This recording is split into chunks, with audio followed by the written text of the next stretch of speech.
Halo guys, selamat bertemu kembali di Akur Channel. Kali ini Mimin akan menceritakan kelanjutan Donghua Nine Sons Martial Guard bagian 55. Namun tak bosan-bosannya Mimin ingin mengucapkan maaf yang sebesar-besarnya, dikarenakan untuk video dan alur cerita tidak sama, jadi untuk videonya, hanya sebagai bumbu pemanis saja ya guys. Baiklah, supaya tidak berbasa-basi lebih lama lagi, langsung aja kita terobos ke ceritanya.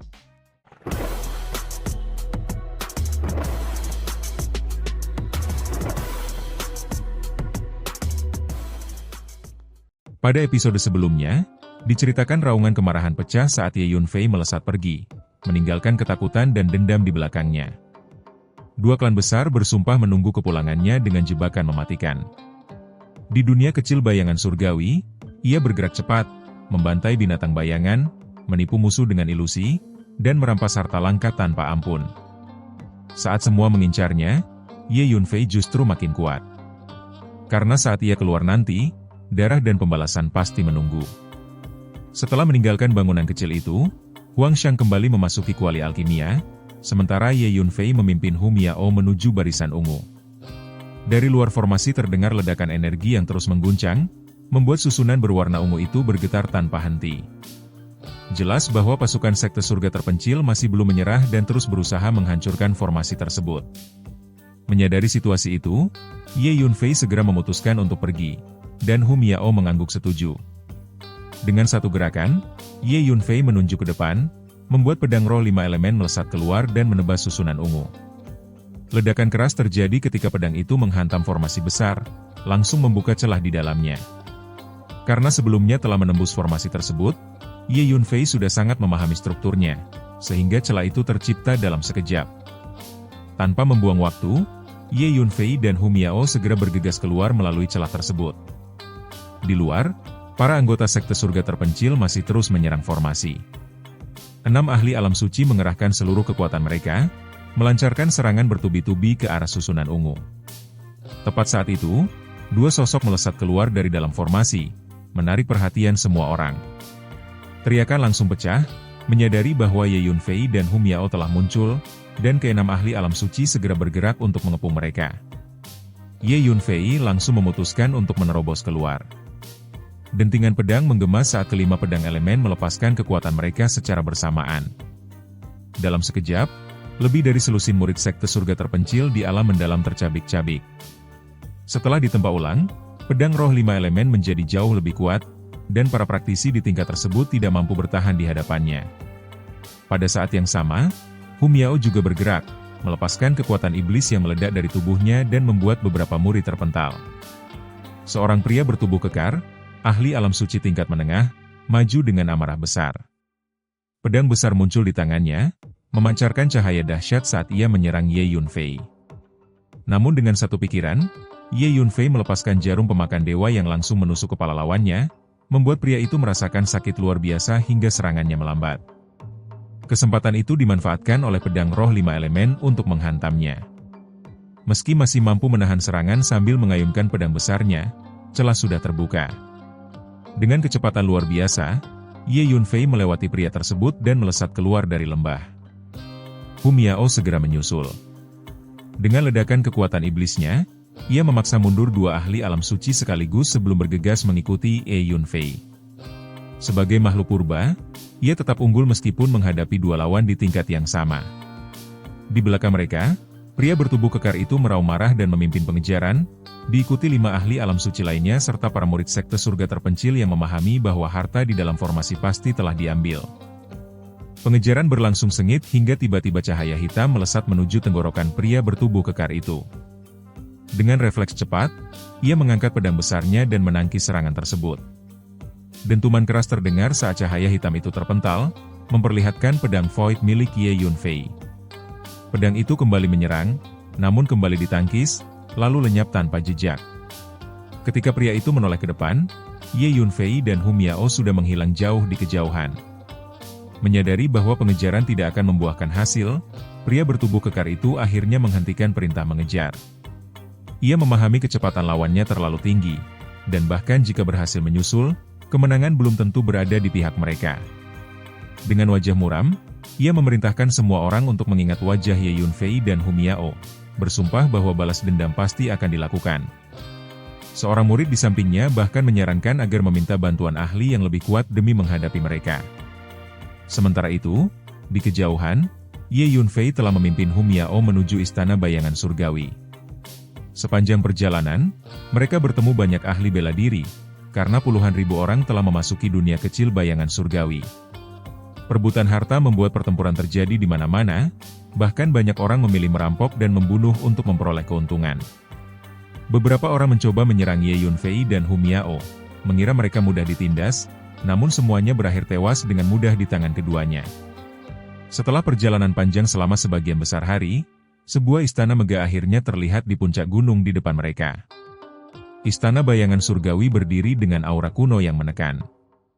Ye Yunfei dan Hum Yao berhenti, menatap bangunan itu dari kejauhan. Di sekitar istana, makhluk-makhluk bayangan muncul dan menghilang, menjaga tempat tersebut dengan ketat.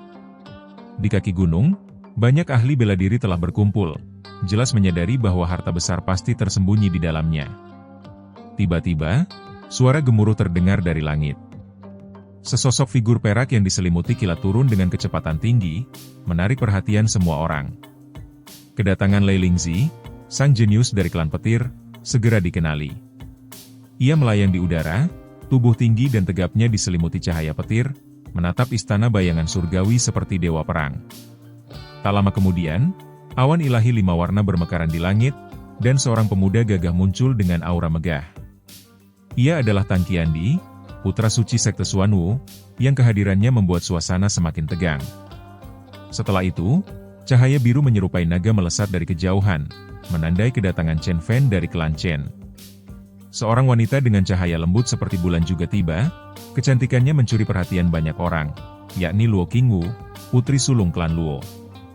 Melihat semakin banyak tokoh kuat berkumpul di sekitar istana, Hum Yao menyadari bahwa terlalu banyak orang telah mengincar istana bayangan surgawi, sementara Ye Yunfei tetap memandang ke puncak gunung dengan tenang, seolah badai besar yang akan datang justru membuatnya semakin tertarik. Ye Yunfei mengangguk pelan, memahami bahwa dunia bayangan surgawi telah ditemukan 100 tahun lalu dan sejak saat itu dibuka setiap 10 tahun sekali. Banyak kekuatan besar jelas telah lama menyelidiki keadaan di dalam dunia kecil bayangan surgawi, sehingga hampir semua orang mengetahui bahwa istana bayangan surgawi menyimpan harta karun yang sangat berharga. Tiba-tiba, raungan keras terdengar dari kejauhan. Seekor singa bersayap dengan kobaran api di seluruh tubuhnya melangkah turun dari udara. Di punggungnya duduk seorang pemuda jangkung dengan pakaian sederhana dan tangan telanjang. Tak lama kemudian, identitasnya disebutkan oleh orang-orang di sekitar, Gu Tianba, putra suci sekte binatang, telah tiba. Setelah itu, satu demi satu para jenius muda ternama dari wilayah timur berdatangan. Dalam waktu singkat, puluhan jenius muda berkumpul di area tersebut, masing-masing memancarkan aura gagah dan terhormat. Selain mereka, para seniman bela diri biasa juga berdatangan dari segala arah, membentuk kerumunan besar yang mengelilingi gunung. Namun tidak seorang pun berani naik lebih dulu, karena puncak gunung dipenuhi makhluk bayangan yang jumlahnya seperti lautan abu-abu, meraung tanpa henti hingga membuat jiwa siapapun merinding. Ye Yunfei dan Hum Yao berdiri agak jauh, mengamati tanpa tergesa-gesa.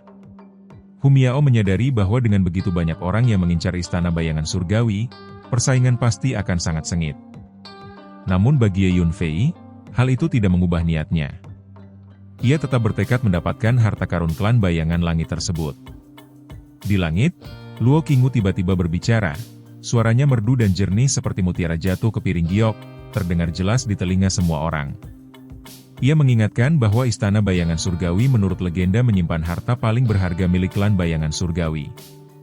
Chen Fan dari klan Chen menanggapi dengan santai, menyatakan bahwa semua orang sebenarnya sudah mengetahui hal itu. Lei Lingzi mendengus dingin, menyinggung bahwa mengetahui keberadaan harta tidak berarti mudah mendapatkannya, terlebih dengan begitu banyak makhluk bayangan yang menjaga istana. Luo Qingwu kemudian mengusulkan kerjasama untuk menghadapi makhluk-makhluk bayangan dan menyerbu istana bayangan surgawi bersama-sama. Tan Qiandi dari sekte Xuanwu segera menyatakan persetujuannya dengan suara lantang, mengusulkan agar setelah masuk ke dalam istana, setiap orang mengandalkan keberuntungan masing-masing untuk memperoleh harta. Para jenius muda lainnya pun mengangguk setuju. Chen Fan bahkan menambahkan bahwa sebaiknya semua orang di sekitar juga diajak bergabung agar peluang keberhasilan semakin besar. Usulan itu diterima, dan Luo Qingwu segera mengumumkannya dengan suara yang diperkuat energi spiritual, menggema ke seluruh area.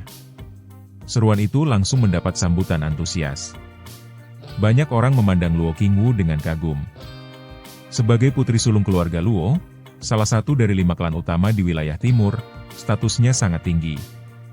Bakatnya luar biasa, usianya masih muda namun telah mencapai alam suci. Ditambah lagi kecantikannya yang menakjubkan membuatnya menjadi sosok yang dipuja banyak pria. Tidak mengherankan jika seruannya segera diikuti oleh banyak orang. Dengan aba-aba lembut dari Luo Qingwu, serangan pun dimulai. Para praktisi bela diri dari segala arah bergerak serempak menuju gunung. Di puncak, makhluk-makhluk bayangan langsung mengamuk dan menyerbu turun seperti wabah belalang, membentuk lautan abu-abu yang menutupi langit. Jumlah mereka begitu banyak hingga sulit dihitung. Lei Lingzi menjadi orang pertama yang menerobos ke depan. Kilatan petir sebesar lengan terus menyambar dari tangannya, menghancurkan puluhan makhluk bayangan dalam sekejap. Chen Fan melepaskan ular piton raksasa yang mengamuk ganas, membantai makhluk bayangan seperti serigala di tengah kawanan domba.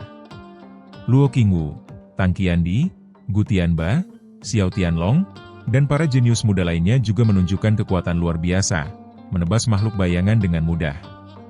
Para ahli bela diri lain ikut menyerbu, membuat pertempuran besar pecah di lereng gunung. Hu Miao menatap Ye Yunfei, menunggu keputusan. Setelah berpikir sejenak, Ye Yunfei memutuskan untuk ikut maju, namun tetap menjaga ketenangan dengan mengikuti dari belakang sambil menunggu kesempatan yang tepat. Keduanya pun berbaur dengan kerumunan dan bergerak menuju puncak gunung. Puluhan jenius muda berada di garis depan, kekuatan tempur mereka seperti pisau tajam yang tak terbendung. Makhluk-makhluk bayangan hampir seketika hancur di hadapan mereka. Lei Lingzi bahkan tertawa keras ketika pertama kali mencapai puncak gunung, merasa telah melebih-lebihkan kekuatan makhluk bayangan yang menurutnya ternyata rapuh. Para jenius muda segera memimpin serbuan lebih jauh ke atas, diikuti para ahli bela diri lainnya yang tidak ingin tertinggal. Namun tepat pada saat itu, raungan makhluk bayangan terdengar serempak.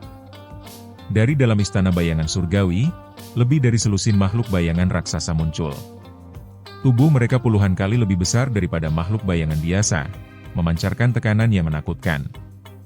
Luo Qingwu segera memperingatkan bahwa mereka adalah Raja Binatang Bayangan, makhluk dengan kekuatan tempur yang sangat kuat. Salah satu di antaranya menghilang dalam sekejap, lalu muncul kembali dengan cakar mengerikan yang langsung menewaskan 5 atau 6 ahli bela diri.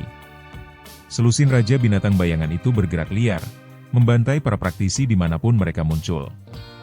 Melihat pemandangan itu, Lei Lingzi meraung keras, amarahnya meledak saat ia langsung menyerbu ke arah salah satu Raja Binatang Bayangan, siap menghadapi pertarungan sengit yang baru saja dimulai. Ledakan dahsyat mengguncang puncak gunung ketika Lei Lingzi bertabrakan langsung dengan Raja Binatang Bayangan. Keduanya terdorong mundur lebih dari 10 langkah, dan hasil benturan itu membuat banyak orang terkejut, karena kekuatan mereka ternyata seimbang. Lei Lingzi segera memperingatkan semua orang agar berhati-hati, menegaskan bahwa Raja Binatang Bayangan bukan lawan yang mudah dihadapi. Ucapan itu membuat suasana berubah tegang. Semua orang memahami bahwa Lei Lingzi adalah salah satu tokoh terkuat di kalangan generasi muda wilayah timur.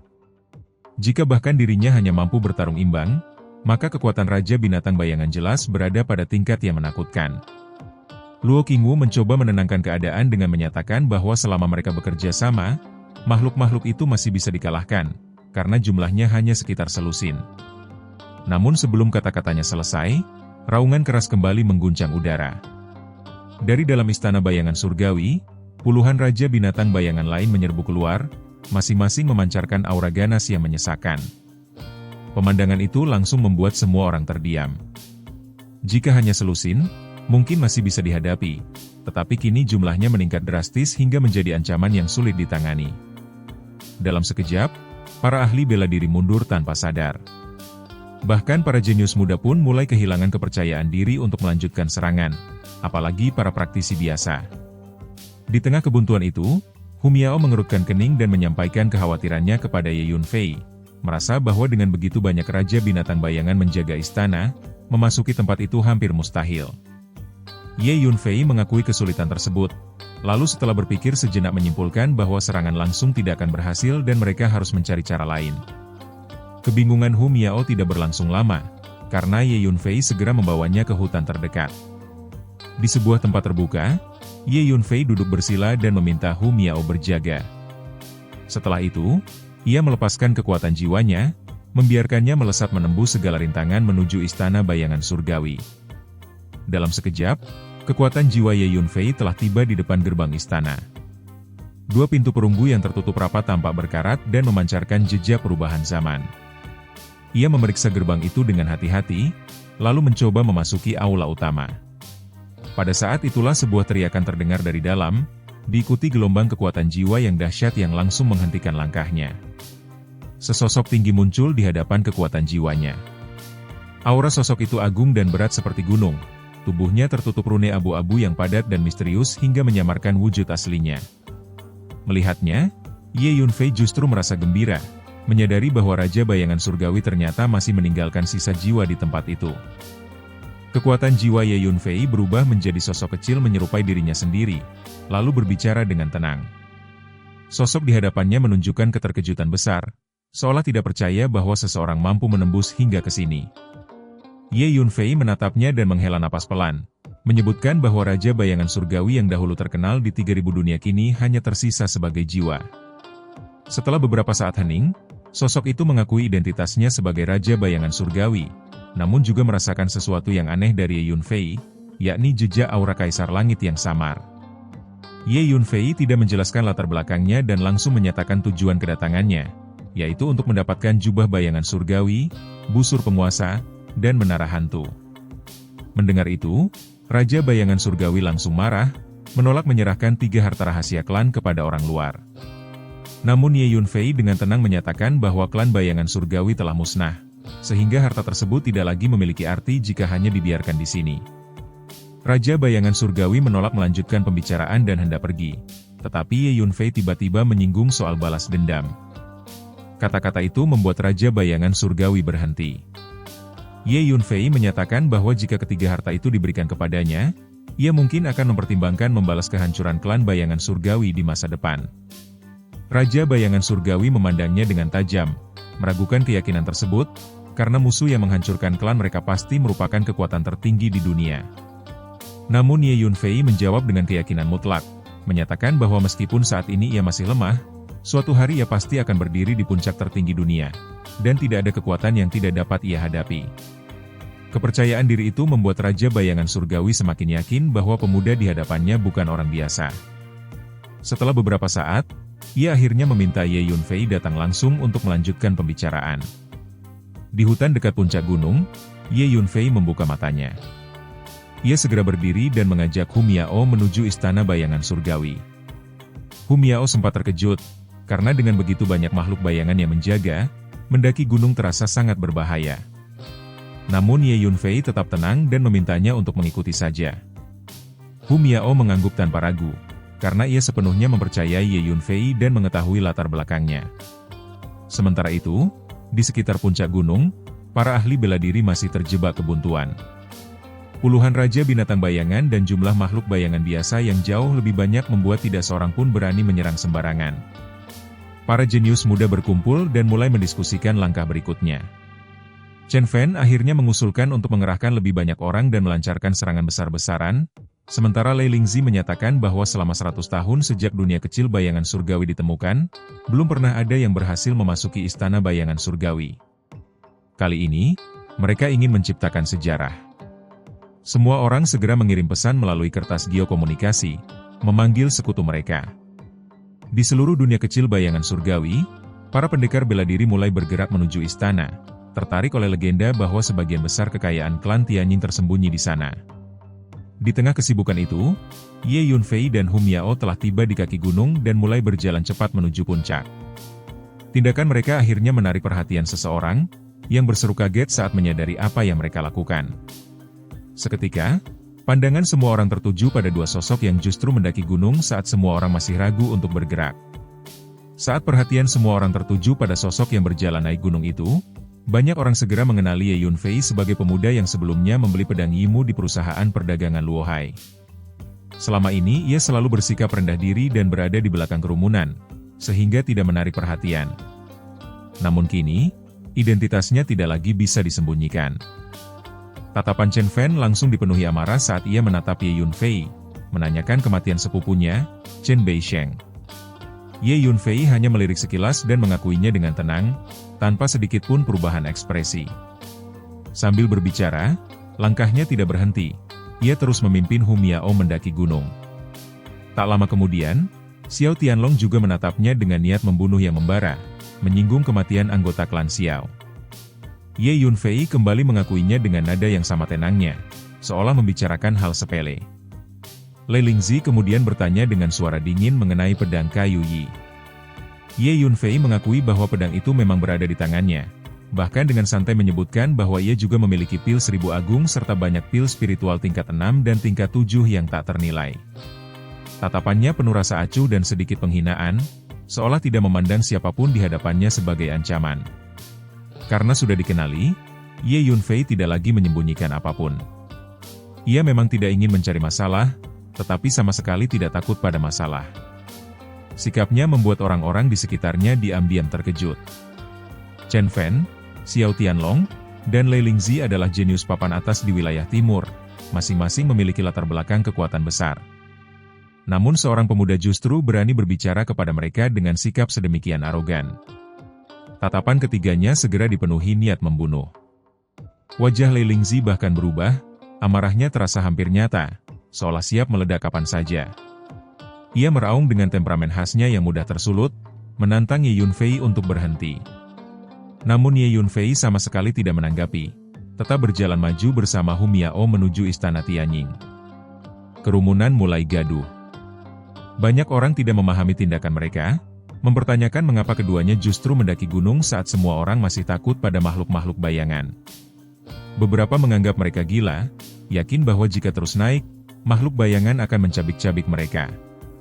Komentar sarkastik dan ejekan pun bermunculan dari berbagai arah.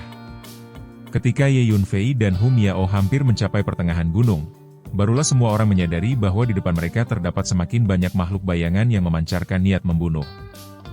Hu Miao sempat ragu, menyadari bahwa dalam kondisinya saat ini ia tidak mungkin menghadapi begitu banyak monster bayangan sekaligus. Namun Ye Yunfei hanya tersenyum dan menyatakan bahwa makhluk-makhluk itu tidak akan melakukan apapun, lalu mempercepat langkahnya. Meski terkejut, Hu Miao tetap mengikuti karena sepenuhnya mempercayainya. Di belakang, Lei Lingzi mencibir, sementara Chen Fan, Xiao Tianlong, dan Luo Qingwu hanya menatap dingin tanpa berkata apapun. Banyak orang semakin yakin bahwa keduanya sedang menuju kematian. Bahkan beberapa orang terus melontarkan ejekan kasar. Tiba-tiba, cahaya hitam melintas, diikuti niat membunuh yang dingin. Dalam sekejap, tenggorokan lebih dari selusin orang yang sebelumnya mengejek terpotong bersamaan. Darah menyembur, dan mereka roboh tanpa sempat bereaksi. Keheningan langsung menyelimuti kerumunan, membuat semua orang merinding dan tidak berani berbicara lagi. Saat itu, Ye Yunfei dan Hu Miao telah mencapai titik tengah pendakian. Makhluk-makhluk bayangan segera mengepung mereka dari segala arah, mengeluarkan raungan tajam yang menggema di udara. Dalam sekejap, keduanya dikelilingi oleh lautan bayangan, termasuk beberapa raja binatang bayangan yang menatap dengan mata haus darah. Tubuh Hu Miao menegang tanpa sadar, sementara Ye Yunfei tetap berdiri tenang. Di kejauhan, semua orang menahan napas, yakin bahwa keduanya akan mati mengenaskan. Namun pada saat berikutnya, sesuatu yang tidak terduga terjadi. Salah satu raja binatang bayangan di puncak gunung mengeluarkan raungan panjang. Semua makhluk bayangan yang mengepung mereka tiba-tiba menoleh ke arah istana bayangan surgawi. Kemudian, satu persatu, mereka mundur dan membuka jalan. Ye Yunfei dengan santai melanjutkan langkahnya dan mengajak Hu Miao naik. Hu Miao mengikuti dari belakang dengan kebingungan yang belum hilang, sementara di bawah gunung, kerumunan benar-benar tercengang. Tidak seorang pun percaya pada apa yang mereka lihat. Makhluk-makhluk bayangan yang selama ini menjadi penghalang justru memberi jalan bagi keduanya. Sepanjang jalan menuju puncak, semua binatang bayangan menyingkir tanpa menyerang. Tak lama kemudian, Ye Yunfei dan Hu Miao tiba tepat di depan istana bayangan surgawi. Seruan kaget langsung terdengar dari bawah gunung, diikuti raungan marah Lei Lingzi yang tidak dapat menerima kenyataan tersebut. Luo Qingwu, Xiao Tianlong, Chen Fan, Tang Qiandi, dan para jenius muda lainnya juga menunjukkan ekspresi tidak percaya. Mereka semua adalah tokoh utama di kalangan generasi muda, terbiasa menjadi pusat perhatian kemanapun pergi. Namun setelah berjuang hampir sepanjang hari tanpa hasil, dua sosok yang sebelumnya tidak diperhitungkan justru mencapai istana dengan mudah. Di depan gerbang istana Tianjing, Ye Yunfei berdiri dengan tangan di belakang punggung. Dengan suara tenang, ia menyatakan bahwa dirinya telah tiba. Begitu kata-kata itu selesai, kedua pintu besar istana terbuka sendiri dengan suara gemuruh. Aura sejarah yang berat mengalir keluar dari dalam aula utama. Tanpa ragu, Ye Yunfei melangkah masuk dan memimpin Hum Yao memasuki istana Tianjing. Dan, adegan ini pun mengakhiri pertemuan kita kali ini. Terima kasih kepada semua yang telah menyimak dari awal sampai akhir video ini. Dan juga Mimin ingin mengucapkan terima kasih yang sebesar-besarnya kepada semua yang sudah subscribe Akur Channel. Semoga semuanya dimudahkan rezekinya, dan dilancarkan segala urusannya, juga disehatkan selalu setiap saat, dan terhindar dari segala penyakit. Amin.